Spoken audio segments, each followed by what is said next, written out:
I don't ever give up. Beliau adalah Elon Musk, salah satu tokoh yang mengubah peradaban dunia dengan penemuannya, sebut saja SpaceX, transportasi yang mampu mengantarkan manusia menuju luar angkasa. Beliau sempat mengkonfirmasi bahwa salah satu kunci kesuksesannya yaitu gemar membaca. Bahkan kalau kita lihat lebih jauh, tokoh-tokoh inspiratif yang sukses dari segi finance, psikologis, akademis adalah orang-orang yang gemar membaca.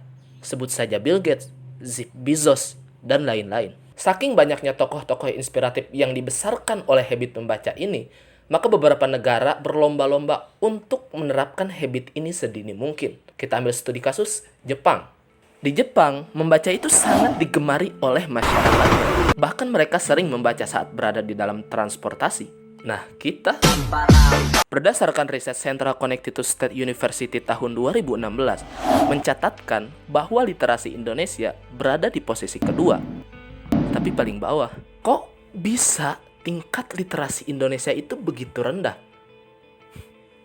Literasi problems.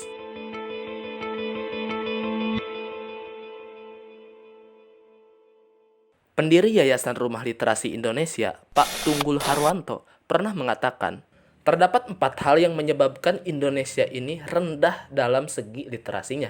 Dan 2 diantaranya, akses buku yang berkualitas belum merata di sejumlah daerah, dan masyarakat pelosok pun belum memiliki kesempatan untuk mendapatkan referensi buku yang beragam. Berdasarkan data dari Kemendikbud, sebenarnya kota-kota besar seperti Jakarta, Bandung, Yogyakarta, itu sudah cukup memiliki literasi yang tinggi. Tapi beberapa daerah, khususnya di Papua, tingkat literasinya masih rendah. Lantas, apa yang harus kita upayakan untuk menutupi kekurangan tersebut? Kalau misalkan pemerintah mengirim buku ke setiap rumah, nanti kurirnya kasihan cuy, tipes capek. Dan kalaupun pemerintah mengalokasikan semua buku-buku tersebut ke lembaga pendidikan, nanti yang gak sekolah gak dapat akses dong. Solusi yang paling tepat ialah memanfaatkan internet. Dengan menyebarkan buku ke dalam perpustakaan digital akan memberi kesempatan semua orang untuk mengaksesnya. Untuk manusia, memilih buku yang diinginkan butuh beberapa menit. Namun dengan perpustakaan online, tinggal ketik buku yang kita inginkan, lalu enter, dan boom!